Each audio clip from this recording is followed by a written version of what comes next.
युद्ध भूमि में लड़ रहा हर एक सैनिक शौर्य का प्रतीक होता है। टू राजरिफ के हर योद्धा का इस विजय में पूरा पूरा योगदान था।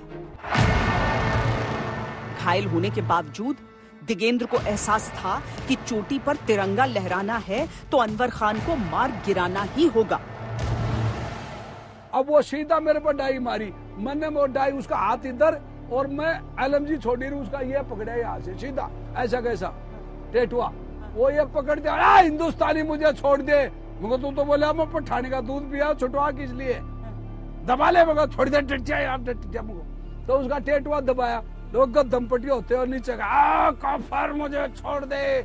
मगर क्यों बरात मारा छोड़ दू, तू कोई रिश्तेदारी मारा छोड़ दू तुम। अब वो ऐसे, लेकिन वो क्या भारी पर कम शरीर था मेरे से। अच्छा हाँ, तो वो छुटागा, छुटाते ही जैसे ही और उसने जो गोली मारी वहां पर, जो मेरे गोली मारी वो यहाँ लगी, जो बेल्ट की लाइन कमर। अच्छा। हाँ कमर नहीं, जैसे ये बेल्ट है तो बेल्ट के यहाँ से निकल गई।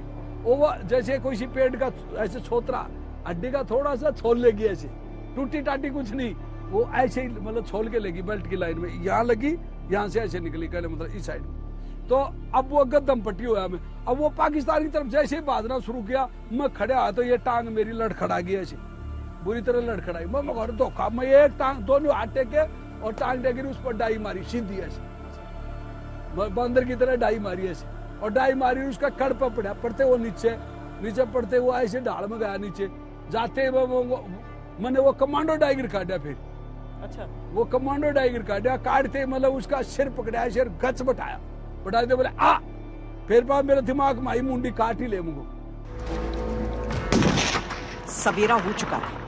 13 जून 1999 को सुबह के करीब 5 बजे होंगे जब तोलो लिंक पर तिरंगा लहराने लगा। नायक दिगेंद्र सिंह तिरंगे को देख फूले नहीं समा रहे थे। कितने पाकिस्तानी साहब मारे थे आपने उस दिन? मुझे एक का भी नहीं पता मैंने कितने मारे, लेकिन मैं जैसे ही गया वहां श्रीनगर हॉस्पिटल में, तो देश का प्रधानमंत्री श्री अटल बिहारी वाजपेयी मेरे 3 थप्पी मार के बोलता, वारे मेरे कलयुग के कर्णबली, तो 48 मारे।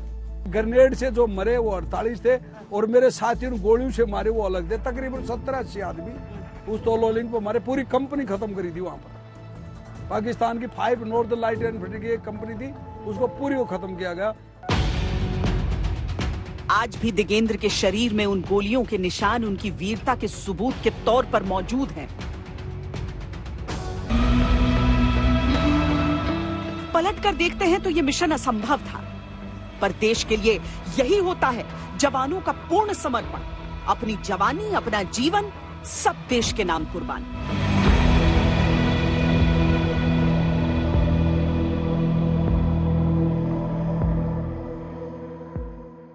पहाड़ी युद्ध में 2 ही चीजें अहम होती हैं, आड़ और असलहा। 80-90 डिग्री की सीधी चढ़ाई वाले चट्टानों पर सैनिकों को आड़ थी केवल प्रार्थना की, और कई दिनों तक जंग के मैदान में बिना सपोर्ट फंसे रहने के कारण असलहा था बंदूक का नेजा, अपने हाथ और हिम्मत। दुश्मन इतनी मजबूत स्थिति में था कि वो एडवांस शुरू होते ही रोक देता था। एक बार तो ग्रेनेडियर्स की 2 पलटन 16 दिन तक एक रिज पर फंसी रही।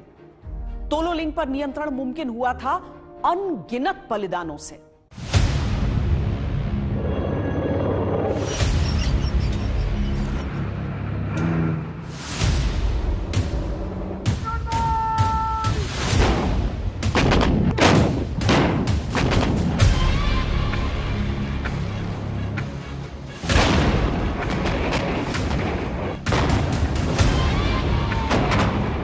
किसी भी मोर्चे पर कूच के लिए सैनिकों को प्रतीक्षा करनी होती थी मौसम के खराब होने की, यानी ऐसा वक्त जब बर्फीला तूफान हो, हवाओं की आवाज आर्टिलरी शेलिंग की आवाज से टक्कर ले सके।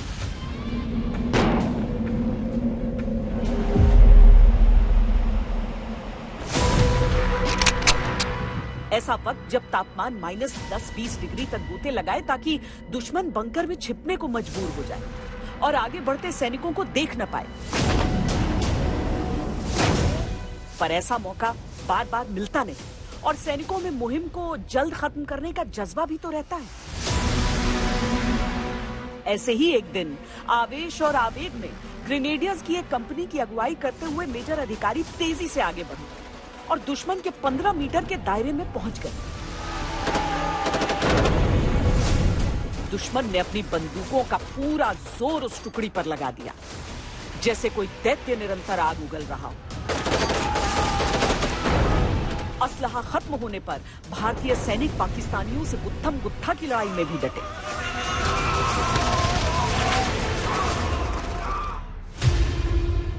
मेजर अधिकारी समेत 2 सैनिक वीरगति को प्राप्त हो गए।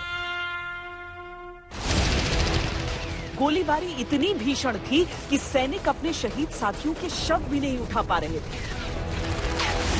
कैप्टन सचिन निम्बालकर उस समय घातक टुकड़ी की अगुवाई कर रहे थे। 15,000 फीट पर एक बड़े चट्टान के पीछे बस पैर रखने की जगह भर में सैनिक 3 दिन तक फंसे रहे थे। तब पाकिस्तानियों ने भारतीय सैनिकों को बाहर निकलने के लिए उकसाने की कोशिश की और ताना मारते हुए कहा, ऊपर आ जाइए साहब, हमारे पास हथियार नहीं है, आकर अपने मेजर साहब की बॉडी ले जाइए। तब कैप्टन निम्बालकर ने जवाब दिया, मैं तो तुम्हारी बॉडी भी ले जाने आया हूं। उस रोज ऐसा नहीं हो पाया।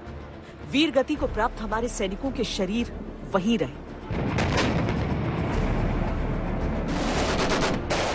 लेकिन जब पूरी स्थिति को आंक कर भारत ने अंतिम आक्रमण किया था, तब पाकिस्तानियों की लाशों को उठाने वाला कोई नहीं था। हम अपने शहीद पराक्रमियों को भी वापस लाए और पाकिस्तानियों की लाशों को भी दफन किया। तोलोलिंग ठीक मुख्य सड़क पर था, इसीलिए इस चोटी पर पाकिस्तानी नियंत्रण ऐसा था जैसे वो हमारा गला घोंट रहा। 510 किलोमीटर लंबे श्रीनगर करगिल लेह हाईवे का एक अहम हिस्सा 32 दिन की कोशिशों के बाद मुक्त हो चुका था। हफ्तों से जूझ रही भारतीय सेना को उसकी पहली कामयाबी मिली थी तोलोलिंग में। कहने को यह केवल एक लड़ाई की जीत थी, पर करगिल में हर मोर्चे पर लड़ रहे जवानों को हौसला दे रही थी। तोलोलिंग में तो सभी जवानों का मनोबल 7वें आसमान पर था। तोलोलिंग में जीत मिल गई थी, चोटी पर तिरंगा लहरा रहा था, पर यह बस लड़ाई की शुरुआत थी। दुश्मन ने मरते मरते रीइंफोर्समेंट्स की गुहार लगा दी थी, यानी तोलोलिंग पर काउंटर अटैक लाजमी था। बाद में काउंटर अटैक में मेरे साथियों में बहुत गोली लगी, वो 9 तो शहीद हो ही गए। और उसके बाद में जो हमारे साथी सतवीर चीता था, प्रदीप था दिल्ली का, जो मतलब उसका भी गोली लगी। कई आदमियों को तोलोलिंग पर, हमारी चार्ली कंपनी के, मेरी कंपनी के बहुत आदमियों को गोली लगी, जो आज जिंदा भी है।